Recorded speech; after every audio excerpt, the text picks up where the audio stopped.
तपाईलाई थाहा छ अब तपाईले फोटो खिचेर गुगललाई दिनुभयो भने उसले त्यसबाट पुरा भिडियो नै बनाइदिन्छ।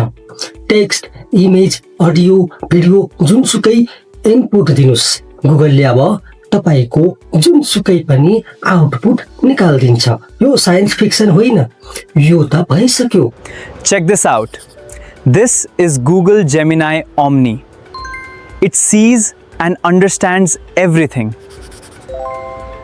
हो, आज मैले कुरा गर्दैछु गुगल जेमिनाई ओम्नीको र आज म तपाईलाई यो के हो, यसले कसरी काम गर्छ र तपाईको जीवन यसले कसरी बदल्छ सबै कुरा नेपालीमा भन्दैछु। कृपया यो भिडियो अन्तिमसम्म नछुटाइकन हेर्नुहोला र हाम्रो भिडियोलाई लाइक गर्नुभएको छैन भने लाइक गर्नुहोला, च्यानललाई सब्स्क्राइब गर्नुहोला। के हो त जेमिनाई भनेको?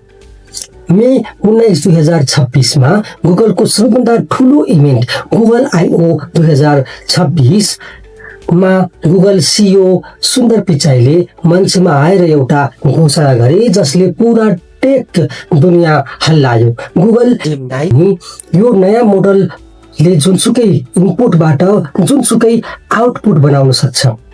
सुरुवात भिडियोबाट भएको छ, तर यसमा जेमिनाईको इन्टेलिजेन्स र गुगलका जेनेरेटिभ मिडिया मोडल्स मिलाइएका छन् जसले वर्ल्ड अन्डरस्ट्यान्डिङ, मल्टिमोडालिटी र एडिटिङमा नयाँ स्तर ल्याएको छ।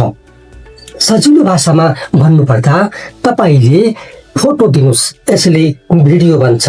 तपाईले अडियो दिनुस्, भिडियो बन्छ। तपाईले टेक्स्ट दिनुस्, भिडियो बन्छ। तपाईले भिडियो दिनुस्, अझ राम्रो भिडियो बन्छ। एउटा मोडल सबै हो। यसले कसरी काम गर्छ त? जेमिनाई ओम्नी फ्ल्यासले आज इमेज, अडियो, भिडियो र टेक्स्ट चारवटै इनपुट लिन्छ र रियल वर्ल्ड नलेजमा आधारित भिडियो आउटपुट दिन्छ जसलाई हामीले पछि सजिलैसँग एडिट गर्न सक्छौँ। अब कुरा गरौँ यो अरूभन्दा कसरी फरक छ त? कुरा गरौँ तीनवटा कुराको। Number 1, world understanding. जेमिनाई ओम्नीले दुनियाँलाई बुझ्छ।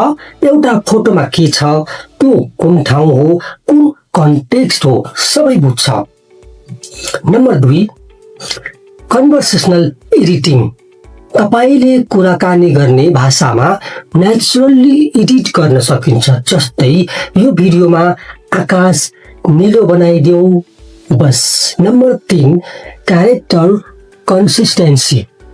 जेमिनाई ओम्नी फ्ल्यासले क्यारेक्टर कन्सिस्टेन्सी सुधार गरेको छ, अर्थात् एउटा मान्छेको आइडेन्टिटी र भोइस हरेक सिनमा एउटै रहन्छ। गुगल I/O 2026 मा के भयो त? मे 19 2026 मा अल्फाबेट सिइओ सुन्दर पिचाई र Google DeepMind CEO Demis हासाबिसले गुगल I/O 26 मा Google 3.5 lineup, Google Omni, AI mode in search र एन्टी-ग्राभिटी 2.0 डेभलपमेन्ट इन्भाइरोमेन्ट रिभिल गरे। यस पटक I/O को मुख्य मेसेज थियो एसिस्टेन्टबाट एजेन्ट तर्फको शिफ्ट। यसको मतलब AI अब तपाईको प्रश्नको जवाफ मात्र दिँदैन, आफै प्लान बनाउँछ र आफै काम पनि गर्छ। अरू ठूला घोषणाहरू पनि भए। गुगल जेमिनाई 3.5 फ्ल्यासले फ्रन्टायर इन्टेलिजेन्स र एजेन्टिक टास्क दुवै गर्न सक्छ। यो अन्य फ्रन्टायर मोडल्स भन्दा आउटपुट टोकन्समा 4 गुणा छिटो छ।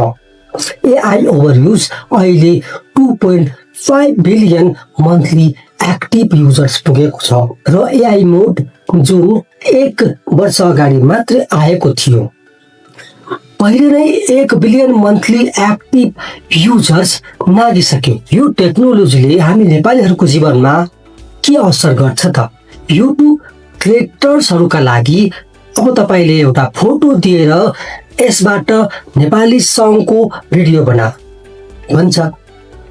बिजनेसहरूका लागि प्रोडक्टको फोटो खिच्नुस्, प्रमोसनल भिडियो तयार। स्टुडेन्टहरूका लागि नोट्सको फोटो खिच्नुस्, एक्सप्लेनेसन भिडियो पाउनुस्। फ्रिलान्सरहरूका लागि गुगल फ्लोमा चाहिँ गुगल जेमिनाई ओम्नी फ्ल्यास उपलब्ध भइसकेको छ, जहाँ रियल वर्ल्ड इन्सपिरेसन र जेनेरेटेड कन्टेन्ट मिसाएर कन्भर्सेसनली इटरेट गर्न सकिन्छ। यो सब हुन थाल्यो र यो फ्री टायर पनि आउँदैछ, खतरा पनि छ। तर एउटा कुरा सोच्नै पर्छ, जब एआईले कुनै भिडियो बनाउन सक्छ, डिफेकको खतरा पनि बढ्छ, नेपालमा पनि। त्यसैले गुगलले स्नाइप आइडी टेक्नोलोजी ल्याएको छ, जसले एआई जेनेरेटेड कन्टेन्टमा इम्पार्सिटेबल वाटरमार्क राख्छ। ओपन एआई, काकाओ र 11 ल्याब्स जस्ता कम्पनीज पनि यो एड्याप्ट गर्दैछन्। यसको मतलब फेक भिडियो डिटेक्ट गर्न सजिलो हुनेछ, तर सतर्क रहन जरुरी छ। त्यसो भए साथीहरू, यो टेक्नोलोजी तपाईहरूको लागि अपर्च्युनिटी पनि हो र च्यालेन्ज पनि। तपाईलाई के लाग्छ? आफ्ना मनको कुरा कमेन्ट गर्न नबिर्सनुहोला है। र यो भिडियो मन पर्यो भने लाइक गर्नुहोला, हाम्रो च्यानललाई सब्स्क्राइब गर्न नबिर्सनुहोला। आजको लागि यति नै। हस्त, नमस्ते।